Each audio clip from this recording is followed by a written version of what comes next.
चलता, दान पुण्य की प्रक्रिया चलती, तो इंद्र जी को थोड़ा खतरा हो गया और विष्णु भगवान के पास जाकर के शिकायत किया कि प्रभु, मर्तलोक में एक संत दान की प्रक्रिया के द्वारा सीधा सौरव लोक आएगा, तो मेरी कुर्सी को खतरा है, इस पर आप कुछ विचार करिएगा, विचार करिएगा। तो भगवान ने कहा ठीक है, हम विचार करेंगे। अब भगवान विष्णु अवतार बनाते हैं, किसका? बावन का। आपने सुना का ना, 10 अवतार में कथा, 52 रूप। पहला मछली, दूसरा कच्छप, तीसरा बराह, चौथा नरसिंह, पांचवा बावन, छठा परशुराम, सातवां राम, आठवां कृष्ण, नौवां बुद्ध, 10वां निष्कल। 10 अवतार। तो 52 रूप लेकर के छोटा सुंदर रूप ब्राह्मण की वाणी, ऐसन रूप धरब तब आनी। 52 रूप लीन अवतारा, तेहित 52 रूप अपारा। मांग दान घर घर से लेना, यही विधि दर्शन सबको देना। सब संतन को दर्शन दिया विष्णु भगवान ने। छोटा रूप था, कोई जान नहीं पाया, तो सामने में आते हैं, ऐसे ही सभा चली हुई है, सत्संग चला हुआ है, दान प्रक्रिया चलती है। सामने से आया, सुंदर रूप बहुत था, और 52 का देखा तो बलि राजा ने कहा कि एक ब्राह्मण देवता आ रहे हैं और उनको भी दान देना है। दानी थे बलि राजा। जब दान देने की प्रक्रिया उन्हें चलाई, तो ब्राह्मण देवता को थोड़ा धीरे धीरे बुला करके सामने कि ब्राह्मण देवता से प्रार्थना किया, प्रभु आप बैठिएगा, क्योंकि ब्राह्मण गाय दूध न जाने, गुरु समान से सभी बखाने। कोई भी अतिथि से आता है तो उसको भगवान कि वो बुलाने पर आता है तो मेहमान होता है। जैसे हम बगैर बुलाए आगे तो मानते ना बात को, आप किसी को सूचना नहीं देना, बिना बुलाए, तो बिना बुलाए आते वो भगवान होता है, और बुलाने से आता तो मेहमान होता है। तो वो आ गए। अब आने के बाद में उसको बोला गया कि प्रभु बैठिएगा और स्थान लीजिएगा, जो भी आपकी इच्छा है वो आप लीजिए। तो शुक्राचार्य, बलि राजा के जो गुरु थे वो शुक्राचार्य थे। शुक्राचार्य ने कहा कि अपने शिष्य से कि देखिए बेटा, ये जो छोटे रूप का है, ये मैं समझ गया ये छलिया है, और इसको कुछ देना नहीं है, कुछ भी। भैया अगरबत्ती को दूर करो, गला पकड़ेगी ये बोलने दीजिए। तो उसने कहा कि इसको कुछ, कहते इसको कुछ नहीं देना है। कि प्रभु क्यों? गुरुदेव आप ऐसा बताओ क्यों? आप ही कहते हो अपने दरवाजे पर जो भी आए उसको कुछ न चूस दे, खाली हाथ मत भेजना, और आज कह रहे हैं कि नहीं देना है, तो उल्टी बात है।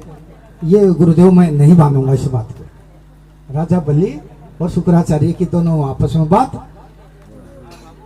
आपस में वाचन कि नहीं देना है, ये ठग लेगा, वो ठग है, ये आप नहीं जानते क्या है, पूरा बता, क्लियर नहीं बताया उन्होंने। तो कहा नहीं गुरुदेव हम तो नहीं मानेंगे इस बात को आपकी, ये जो धर्म के विरुद्ध है, हमें देना पड़ेगा। ठीक है, नहीं मानने का तो कोई बात नहीं, आप दीजिएगा। तो ब्राह्मण देवता से प्रार्थना किया कि प्रभु आप कुछ दान। उन्होंने कहा कि हम दान का करेंगे क्या, अगर आपने कुछ देना ही है तो 3.5 पग यानी 3.5 कदम हमको जमीन का टुकड़ा दे दीजिएगा। तो बलि राजा ने सोचा कि मांगया भी तो मांगया क्या, 3.5 वो आप क्या करेंगे? कि मानव जितना भी लंबा हो चाहे छोटा हो अपने 3.5 का ही होता है, इससे ज्यादा नहीं होगा। आप माप सकते हैं, प्रैक्टिकल कर सकते हैं। तो उसने कहा कि देखिए हमने भजन भाव से मतलब है, हम ब्राह्मण आदमी हैं, हमने अपना सुमरन भजन करना है, अगर जरूरत पड़ेगी तो 3.5 फीट में हम सो भी सकते हैं, आराम भी कर सकते हैं और बैठ भी सकते हैं, इससे ज्यादा हम क्या करेंगे। बात बनाया तो ठीक है महाराज आप ले लीजिएगा। कि नहीं ऐसे नहीं लेंगे, आपने इसके लिए संकल्प करना पड़ेगा। हम आपकी बात पर विश्वास नहीं करेंगे। और संकल्प कैसे होगा कि जो जल तत्व होता है, जल से उत्पत्ति है। स्वामी जी ने भी कहा ना, प्रथम तत्व जल होता है। तो आप पानी हाथ में लीजिएगा और पानी हाथ में लेकर के आप संकल्प करो और मेरे को 3.5 दे दी। तो ठीक है। अब जो ही संकल्प करने की जब बारी आई और वो करमंडल उसने उठाया, बलि ने पानी मंगवा करके, बलि राजा ने, तो शुक्राचार्य क्या करते हैं, उसको जहां से पानी निकलना था ना नलकी से, उसमें जा करके बैठ जाते हैं। पानी रोक दिया। अब विष्णु भगवान तो समझ गए, 52 रूप थे जो, उन्होंने समझ लिया कि इसके गुरु शुक्राचार्य ने ये पानी रोक दिया, ये चाल चलेगा, क्योंकि वो पुत्र के मोह में, शिष्य के मोह में फंस गया, ये माया में फंस गया। कभी तेरी माया को सारी को ये 52 ने लेकर चला जाए। अब उसने देखा तो एक अंकुश उठाया उसने कोई और उसमें लगाया, तो शुक्राचार्य की आंख में लग जाता हो। अब वो तो एक आंख तो चली गई। अब शुक्राचार्य ने सोचा करके क्या फायदा है, दूसरी से देखेंगे तो दूसरी में लगाए, अंधा होए तो जो देना है देगा, ये तो मानेगा नहीं। तो वो साइड में हुआ, पानी आया, संकल्प किया, तो उसने 3.5 कदम में दे दिया। अब 3 कदम में अपना विराट रूप धारण करके और उसने 3 कदम में सब कुछ उसका माप दिया, कुछ नहीं बचा, खाली शरीर बच गया बस। अब उसने कहा, देखिए राजन, आपने 3.5 का संकल्प किया था और वो तो आपने देना ही पड़ेगा। तो उन्होंने कहा, देखिए आप ये बताइए, जब मेरे पास कुछ बचा ही नहीं है तो मैं और कहाँ क्या करूं। तो इतने में देखा तो बलि के घर वाली, उसकी पत्नी ने ये बात सुना, तो उसने कहा, प्रभु, अपने पतिदेव के पास भाग के आई कि हे पतिदेव, आपका जो शरीर है ये किसी काम नहीं आएगा, ये इसको दे दीजिए। तो उन्होंने कहा कि ये तन विस्की बेलरी गुरु अमृत की खान, और शीश दिए जो सतगुरु मिले तो भी सस्ता। जान प्रेम से बोलिए सतगुरुदेव महाराज की। कि अगर शीश आप इनको दे देंगे, भेंट कर देंगे तो भी सस्ता है, दे दीजिएगा जल्दी करके। उन्हें समझा तो उसने सिर झुकाया और सिर झुका करके और उनको अपना शीश अर्पण किया। ये जो मेरा शरीर है प्रभु, आप ले लीजिएगा। तो जो 52 रूप जो था विष्णु भगवान, वो अपने पैर से उसको धक्का दे देता है कि अपनी चेती होत नहीं, प्रभु चेते तत्काल। और बलि चाहता था स्वर्ग जाना, प्रभु ने भेज दिया पाताल। क्या आप पाताल का राजा रहिएगा, अभी स्वर्ग की इच्छा मत करिएगा, अभी समय नहीं है, आप पाताल के राजा। लेकिन दयालु भगवान ने पाताल में तो डाल दिया। फिर उसको दया आई कि नहीं, मेरा भगत तो है, ये भगत तो है, कि उठाया और उठा करके उसने कहा कि देखिए बेटा, अब आओ, उठो। कि नहीं प्रभु, मैं नहीं उठूंगा अब मैं तो कि कहा कि उठ के मांगू मोही, इच्छा फल में देऊं तो ही, कि जो भी मांगेगा मैं तेरे को देऊंगा। मांग, मेरे से क्या मांगेगा प्रभु, मैं क्या मांग सकता हूं आपसे, अब मैंने कुछ नहीं चाहिए। अगर आप देना ही चाहते हो तो कहा कि देहु स्वामी जो मांगू। प्रार्थना किया कि स्वामी मोह पर हो दयाला, प्रसन्न होए करो प्रतिपाला, नित उठ दर्शन देहु गोसाई, जब जो इच्छा तब सोई पाई, सत्य होए मुख कहो बखानी, जेहि ते इच्छा पूरब यानी, देहु स्वामी जो मांगू, विनती मानो हमारी, नित उठ दर्शन पाऊं गुरु जी, इच्छा से फल चार। जब गुरु सुनी शिष्य की बानी, बहुत दया तब चित में आनी। मांगा, क्या मांगा कि प्रभु मेरे को कुछ नहीं चाहिए, सुबह जब मैं उठूं तो आपका दर्शन मेरे को चाहिए। जब आपका दर्शन मेरे को मिल गया तो मेरे को 4 धर्म अर्थ काम मोक्ष चारों फल प्राप्त हो जाएंगे। और ये बात आपने अगर मंजूर है तो हम आपके साथ हैं, नहीं तो हम नहीं मान सकते।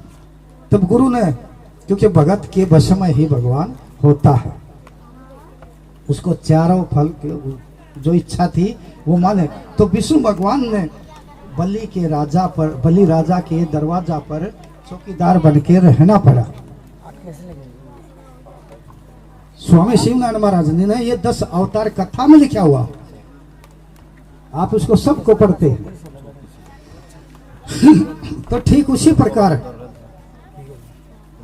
जब तीसरा जो जन्म था, सतयुग में आ गए, त्रेता में आ गए, द्वापर में श्री कृष्ण के साथ, विष्णु अवतार थे ना कृष्ण जी भी, उसके साथ रहे। चौथे में आ गए, चौथे में जब आए तो एक संत के रूप में हम सबको चेताने के लिए, यानी उस समय में हमारे को किसी को भी कोई अधिकार पूजा करने का नहीं था, या पूजा स्थान पर जाने का भी नहीं था। तो जब इन्होंने गुरु अन्यास की रचना करके और घर घर जा करके पहुंचाया, और पहुंचा के उनको यही बताया कि आप कहीं मत जाओ, अपने घर घर में सब स्वतंत्र है, गादी लगाओ और पूजा करो, दरवाजा बंद करके लगाओ। पहले लगाते थे ना दरवाजा बंद करके, ऐसा था। तो ठीक ये चलन जब उन्होंने किया तो सबके पास ये वाणी पहुंच गई। आपके विलास ग्रंथ में लिखा भी है, संत शब्द की वाणी फैल गई चौपासा हो, आप ही आप जन्म चहु गोरा, शब्द बीच अन्यासा। लिखा है ना, आरंभ में ही लिखा हुआ। तो ये वाणी निकली कहां से और चल कहां रही है, कितनी दूरी है, कोई स्टेट, कोई देश, कोई जिला नहीं बचा जहां स्वामी शिवनारायण संप्रदाय का चर्चा नहीं है। सिर्फ कमी क्या है कि हमारे भाई बहनों में थोड़ी ही मदिरा मांस की कमी है। अगर इसको छोड़ दे तो शिवनारायण संतपति फैलाए निज मंत, तेहि ते यह जग मां सच्चा शिवनारायण पंथ। कोई कमी नहीं है। आज तक आप किसी का इतिहास उठा के देखिएगा,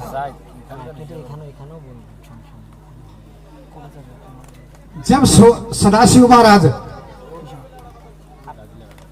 गुरु की बसंत पंचमी को गुरु से मिलने के लिए आते हैं, इसी साइड में प्रचार किया सदाशिव महाराज ने, कलकत्ता साइड में, इसी साइड में प्रचार हुआ उसका। ढाका तक भी आए हैं, वो आए हैं। तो उसी के प्रचार यहाँ 3 वाणी लेकर जब वो आ गए थे तो बसंत का दिन हुआ तो वापस जाना देखा कि 3 दिन रहे बसंत के, 10 दिन की राह चंद्रवार, गुरु दर्शन अभिलाषा बड़ी, मन में सोच अपार। ग्राम शाहपुर में जब आए, सेवक से जब कहा बुझाए, सुन सेवक में कहूं समझाई, 3 दिन काया जुगु हो भाई, और कल बसंत का दिन दूर नगर चंद्रवार, इच्छा पूर्ण जब ही हुए जब गुरु मिले हमार।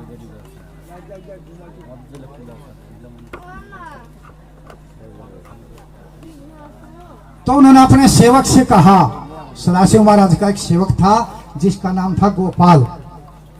उन्होंने अपने सेवक से कहा कि देखिए बेटा, मैंने जाना अपने गुरु के दर्शन करने, बसंत का दिन है, और आप मेरे जो शरीर है इसकी देख रेख रखना, किसी को जिक्र मत करना, किसी को बताना नहीं, इसका भेद किसी को मत देना। जब ये क्रिया करके और सदाशिव महाराज चंद्रवार पहुंचते हैं तो स्वामी जी ने के जाके प्रणाम किया। तो स्वामी जी ने कहा कि रे सदाशिव, इतना ज्ञानी होते हुए भी आपने अज्ञानता का जो काम किया है ये ठीक नहीं किया। लगता है विनाशकालीन विपरीत बुद्धि, आपका समय अंत आ गया, नजदीक आ गया है, गलत काम किया, और जल्दी जाओ, आपका जो शिष्य है, आपका जो चेला है वो ठीक नहीं है, उसके विचार अच्छे नहीं है, वो लालची है, और तब तक आप जाओगे तो कुछ नहीं मिलेगा। सदाशिव महाराज जब वापस आते हैं तो उन्होंने देखा तो उसके शिष्य ने, गोपाल ने, आसपास पड़ोस से लकड़ी, घी, तेल का इंतजाम किया और पूरी चिता बना करके उस पर लेटा करके और आग लगा चुके थे। अब जाए तो जाए कहां, शरीर भी गया, आत्मा बाहर, तो फिर वापस है। गए। स्वामी जी ने कहा होनी होकर हे और मूर्ख होए उदास, जाकी जैसी आस वैसा ही पावे बास। कि बेटा होना था जो हो गया, अब ऐसा करो आप संत देश चले जाओ। तो सम्मत 1841 में सदाशिव महाराज संत देश चले जाते हैं और वहां से जब उनको भेजने के बाद स्वामी शिवनारायण महाराज ने कहा कि सम्मत 1848 में सावन का महीना होगा, सप्तमी का दिन, मैं भी संत देश आ जाऊंगा, इंतजार वहां करना। और सम्मत 1854 रामनाथ, लेखराज, युवराज, ये तीनों आ जाएंगे। कुछ काम हमारा पंथ का बचा है प्रचार का, उसको लखन राम जी सम्मत 1870 तक करेंगे। आप विचार करिएगा, जब से सृष्टि चली और आज तक किसी भी संत का इतिहास उठाइएगा, क्या आपने और अपने शिष्यों के साथ में भविष्यवाणी किस संत ने किया है, आप बताइएगा। मानेंगे बात को? इतिहास बोल रहा है, इतिहास तो सबका है, लेकिन सबके इतिहास से हमारा जो ये पंथ है ये एक अलग है, निर्गुण पंथ है, बिल्कुल कोई मिलावट नहीं है। गुरु अन्यास ज्ञान दीपक में जो भी वाणी गुरु और शिष्य की है, भगवान बोलते हैं और स्वामी शिवनारायण महाराज लिखते रहते हैं। कोई मिलावट किसी प्रकार की नहीं है। तो ठीक उसी प्रकार जब स्वामी शिवनारायण महाराज कलयुग में संत के रूप में आते हैं, सम्मत 1773 में इनका जन्म हुआ। 80 में, सम्मत 1780 में इनको आकाशवाणी द्वारा गुरु मंत्र मिल गया, दीक्षा मिल गया। कुछ पिछली कमाई, कुछ अब दिन प्रतिदिन भक्ति बढ़ती चली गई। तो जो इनके पूर्वज के साथ घटना वहां घटी थी कन्नौज में, जब ये 16 वर्ष के हुए सम्मत 1789 में, वही आपत्ति फिर आ जाती है, यानी अकाल पड़ जाता है। जब अकाल पड़ा तो उस समय दिल्ली के तख्त पर मोहम्मद शाह राजा करते थे। जब खजाने में कमी हुई तो उन्होंने देश के कोने कोने में एक एक सिपाही की ड्यूटी लगाया कि सबसे टैक्स वसूल करके लाओ, लगान लेके आओ। ऐसा ही एक सिपाही गाजीपुर चला जाता है और जो मुखिया होते हैं उन्हीं के पास ये जाकर के बोलते कि राजा ने ऐसे ऐसे बोला है, तो जितना भी सब इकट्ठा करके हमारे लिए लेके आओ। तो श्री बागराज जी के साथ जब सिपाही सी बातें हो रही थी, स्वामी शिवनारायण महाराज उस समय 16 वर्ष के थे, तो उन्होंने बातें सुना और उनको समझाया कि देखिए भाई, खाने पीने के हमारे लाले पड़े हुए हैं और इस समय लगान देना तो उचित नहीं है, नहीं दे पाएंगे। तो सिपाही ने भी अपनी मजबूरी बताई कि हमारे ऊपर राजा का दबाव है और हमारी नौकरी है, हमने तो आना तो पड़ेगा, हमारी ड्यूटी है, ड्यूटी तो वो तो करनी है, अब आप न देना तो पड़ेगा। तो स्वामी जी ने कहा देखिए हम कुछ नहीं दे पाएंगे और हमारे को आप राजा के पास ले चलिए, वहां जाकर के हम राजा से बात करेंगे। तो उन्होंने कहा छोटा बच्चा है, राजा से कौन बात करने देगा, कैसे कि आप ले चलिएगा, हम बात करेंगे। तो उस समय में सिपाही राजी हुआ कि ठीक है हम ले चलते हैं।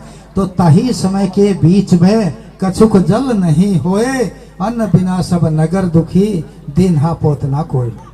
शाह मोहम्मद बेजा हलकारा, आए बाग राय के द्वारा, बादशाह तेरे पास पठाए और 3 वर्ष का पोत मंगाए। सुन के बागराय डर की ना, तब मन में हचरज की ना। तो श्री उससे कहा कि मेरे को ले चलो, और जो सामने गए जाकर के राजा के पास में खड़ा किया कि महाराज इसने अपने एरिया से, इस लड़के ने कोई भी लगान नहीं लिया, नहीं वसूल किया, और ये देखिए रास्ते में हमारे साथ बहस और करके आया, अब ये क्या है। तो राजा ने कहा कि भैया आप कौन हैं? तो स्वामी जी कहते हैं कि मैं एक संत हूँ, संत का नाम ही मूल ज्ञान, सब नामों में नाम। हे राजन मैं संत हूँ और आप भी ये संत बन जाइए, इसको ग्रहण कर लीजिएगा। अब राजा को थोड़ा तकलीफ हुआ कि कल का बच्चा हमारे को संत बना रहा है, हमारे शिक्षा दे रहा है, तुम संत हो। आप जैसे संत देखिए हमारे जेल खाने में कितना चक्के चला रहे हैं, जटाधारी है, और तुम्हारा तो ना कोई भेष है, ना कोई जटा है, ना मूछ है, ना दाढ़ी है, कुछ भी नहीं है। तो वहां पूछा गया कि कौन रंग भेष तुम्हारा, कौन तुम्हारी जाति है, कौन तुम्हारी लक्ष्य गति, कौन तुम्हारा साथी है। तब स्वामी जी बोलते हैं कि श्वेत रंग भेष हमारा, संत हमारी जाति, मोक्ष हमारी लक्ष्य गति, और कर्म हमारा साथी। तो उनको ले जाते हैं। ओके, गुस्सा आया राजा को, तो उन्होंने कहा इस बच्चे को ले जाओ, और जहां सब साधु चक्की चला रहे हैं वहीं इसको ले जाकर फिट कर दो, और औरों को 5-5 किलो अनाज दिया है तो इसको 10 किलो अनाज दे दो। ये अपने आप को संत नहीं कहेगा, आगे से जब 10 किलो की पिसाई करेगा तो भूल जाएगा संत का नाम। अब शिव नारायण को ले गए, चक्की पास पहुंचा तो भयो 12 भेष पीसत पेठाई, शिव नारायण रहे मुस्काई। काहे रे संतो रहियो बुलाई, कंठी माला झूठे लगाई। दुख हरण से ध्यान लगाओ, संतपति निश्चय मन लाओ। सब छोड़ दे हो चक्की को, और जपो संतपति का नाम। दुख हरण दुख काटे, और पूर्ण करे सब काम। अब इतना सब ने सुनी बात, जितने साधु महात्मा थे उन्होंने कहा देखिए कई दिन से हमें ठीक से भोजन भी नहीं मिल रहा है, और हम ठीक से चक्की नहीं चला पा रहे हैं, तो मरना तो वैसे भी है, क्यों नहीं इस बच्चे की बात हम मान लेते हैं। सब ने चक्की छोड़ दिया, चक्की छोड़ सब ध्यान लगाए, सब ने ध्यान लगा दिया जैसे स्वामी जी ने कहा वैसे ही, और चक्की अपने आप चलने लगी। जब चक्की चलने लगी सबका अनाज पिस गया, तो जो उस पर पहरेदार था गेट पर, उसने देखा कि ये बच्चे ने आकर के सबको थाली खाली बैठा दिया और चक्की चल रही है, तो भाग के प्यादा पहुंच साहडिंग, वचन किन प्रकाश, चक्की चलते आप मानो सहा विश्वास। अब मोहब्बत शाह से जाकर बोला राजा ये ऐसी ऐसी बातें हैं कि वहां देखिए चक्की अपने आप से उस बच्चे के आप के हुक्म के मुताबिक जो ले जाया गया था उसने ऐसा ऐसा कर दिया वहां पर जाकर के। तो राजा ने कहा कि वो तो बेवकूफ था लड़का, उससे ज्यादा बेवकूफ मेरा सिपाही हो गया है। ऐसा कभी होता है कि राजन आप चल कर देखिए खुद। उसको ले गए, जब राजा ने देखा तो वाकई में चक्की अपने आप चल रही है, अपने आप चक्कर कर रही है, और सारा अनाज पिसा हुआ है। तो स्वामी जी ने कहा राजन आपका अनाज पूरा पिसा हुआ है, आप इसको उठा लीजिएगा और इसमें हमारे को परेशान मत करिए। तो राजन ने कहा सोचा कि ठीक है साधु महात्मा होगा, पर लेकिन विश्वास नहीं है, हो सका है ये तांत्रिक भी हो कोई, अपनी तंत्र मंत्र की विद्या द्वारा चक्की चलाया हो, तो विश्वास नहीं। सबको बुला करके और एक बाग में इकट्ठा किया और सबके लिए भोजन की व्यवस्था किया गया कि भोजन करिएगा। सबके आगे भोजन आया, शिव नारायण फेरी पठाओ, और बोला सबके आगे जब भोजन आया तो स्वामी शिव नारायण महाराज ने भोजन को नहीं किया, इनकार कर दिया कि यह भोजन सब काग का, संत का भोजन नाही, संत हंस एक जान के मोती भोजन खाई। अब राजा को चिंता हुई कि बोल क्या रहा है, मोती भोजन कभी खाने का होता है। अब नहीं समझ पाए, तो उन्होंने कहा मोती किसको बोला? मोती शुद्ध भोजन को बोलते हैं। ये जो आपका मछली मांस का खाना है ये हम नहीं खा पाएंगे, ये संत का भोजन नहीं है। संत का भोजन शुद्ध होता है, मोती बोलते उसको शुद्ध को। तो उसने क्या किया, मोती नाम सुन करके और एक सिपाही को बुला करके जल्दी ही मोती मंगवाया, बरके थाल मोती मंगवाया और वहां पर उसके स्वामी जी के आगे रख दिया। स्वामी शिवनारायण महाराज ने सोचा कि राजा तो फिर दोबारा परीक्षा लेना चाहता है, एक बार में तसल्ली नहीं हुआ तो जो वाला। तो स्वामी जी ने क्या कहा, एक कपड़ा मंगवाया सफेद और वो जो थाल था मोती का उसके ऊपर ढक दिया और ढक करके फिर ध्यान लगाना शुरू किया तो उसमें 36 प्रकार का व्यंजन बन जाता। अब जितने साधु महात्मा ने सब ने भर पेट भोजन किया और फिर दोबारा कपड़ा डाल के और उसको पूरा मोती में परिवर्तन किया और राजन आप अपना मोती उठा लीजिए। तब जाकर के उनको विश्वास किया कि नहीं है संत, और जाकर के पैरों में गिर गए। अब मोहे राम नाम गुरु दीजिए, आपन दास मोहे बना लीजिए। सम्मत 1789 रहूं, मोहम्मद शाह गुरुमुख तब हुई। तभी शाह को शब्द सुनाया और मोहर लेके पंथ चलाया। जब वहां शब्द सुनाकर शिष्य बना करके जब स्वामी जी वापस चलते हैं, ये समाचार लेकर के वापस चंद्रवार आते हैं तो सबको दिया। और मोहम्मद शाह ने क्या किया, वहां पर अपनी मोहर लगा के दे दिया। समझते ना मोहर को,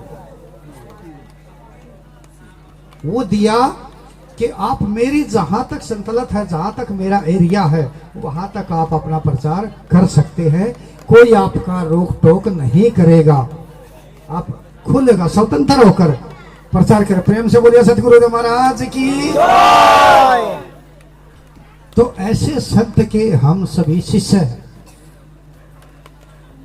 शब्द तो हमारा एक ही है ना, कोई दो तो नहीं। तो उसमें जब हमने जो फिर वहां चले गए,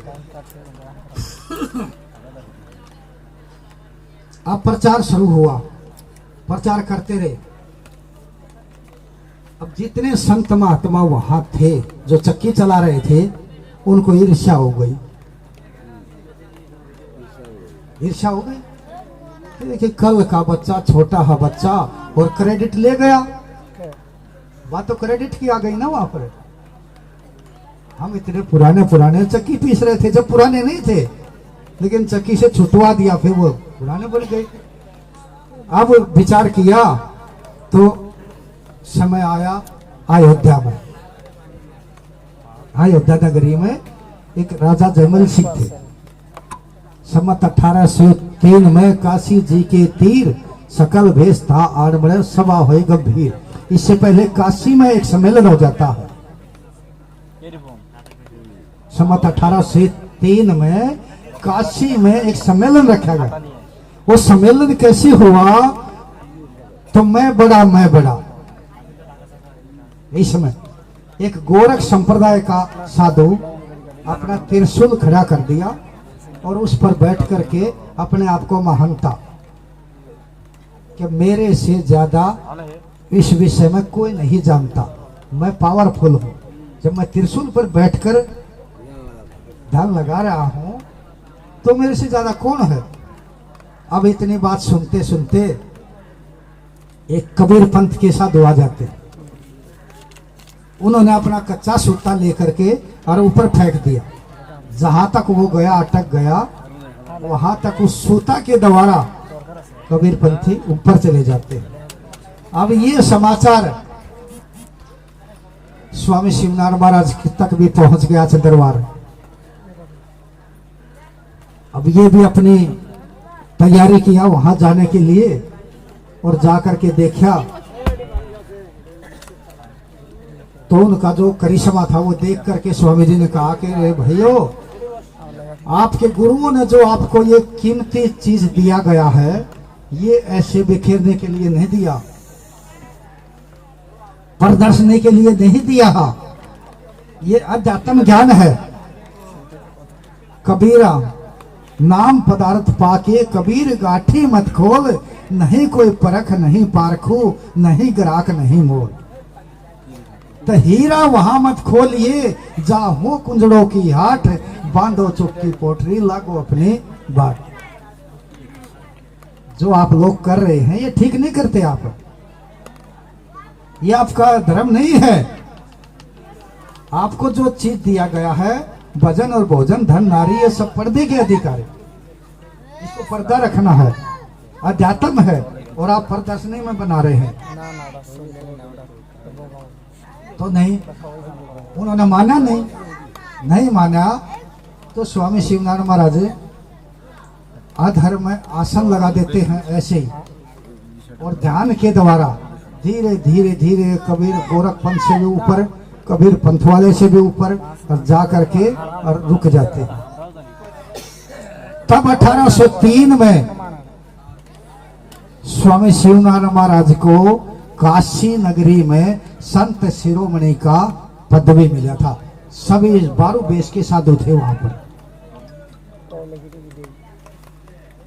तो बताइए, और आज हम विश्वास नहीं करते हो उन बातों पर। इतिहास कभी झूठ बोलेगा?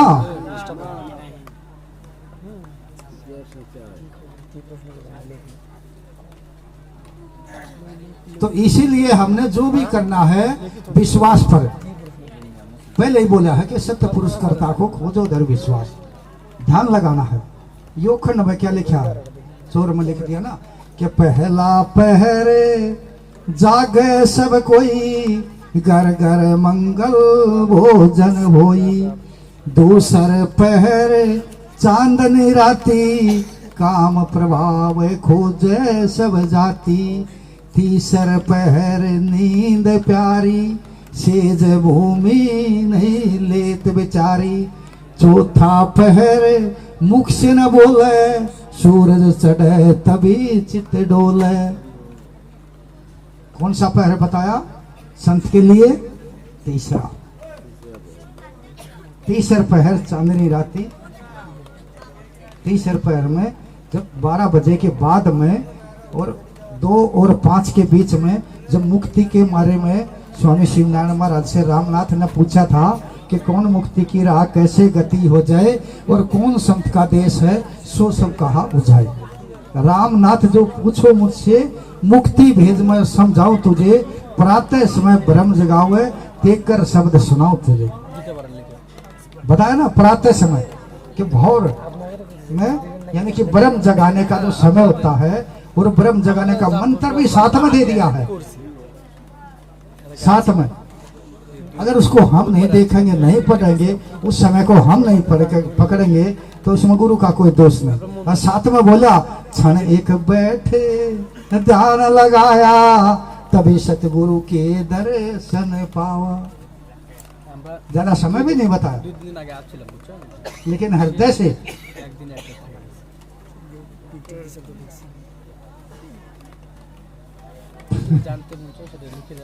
तो हमने इस पर विचार करना है। जब तक हम विचार नहीं करेंगे तो हमारा कर्म नहीं बन पाएगा। ये मत पत मैं विचार का पंथ है, और हमारे पास सबके पास सब कुछ है। कोई ऐसी भी बात नहीं कि नहीं, संत महापुरुष भी अच्छे हैं, लेकिन आपस के अंदर थोड़ा हम मेल जोल बनाकर हम चलेंगे तो कामयाबी है, और बिखराव में चलेंगे तो हमारी कीमत टूट जाएगी। जिस प्रकार उदाहरण के तौर पर एक अंगूर बेचने वाला है, अंगूर समझते ना अंगूर को, और वो अपना ठेला पर रख दिया उसने।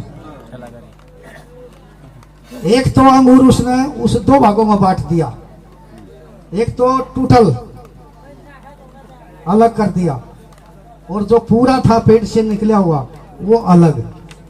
हम है या आप है, कोई भी जाएंगे, भैया अंगूर क्या भाव दिया आपने? तो उसने कहा आपने दोनों का भाव बताइएगा।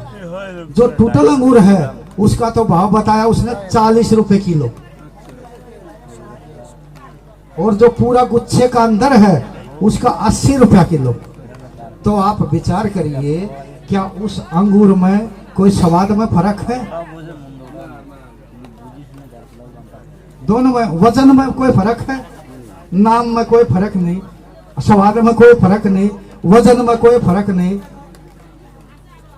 तो भाव में फर्क कैसे आ गया?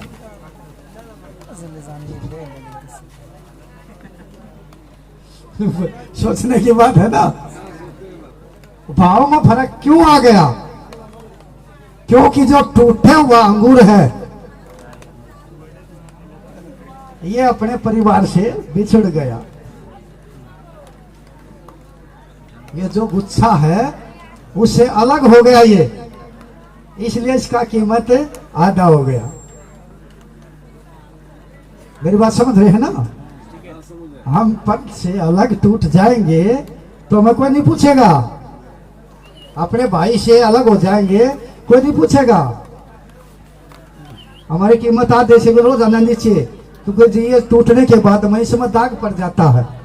दाग पड़ेगा तो वो गलेगा, सड़ेगा, तो वो खराब होएगा, वो जितना 40 का है वो भी नहीं रहेगा। तो ठीक इसी प्रकार प्रेम से रहना, एक मत होकर। एक मत का नारा इसलिए तो लगा जाता है ना, एक मत। हाँ, एक मत नहीं है, इसलिए थोड़ा बिखराव है।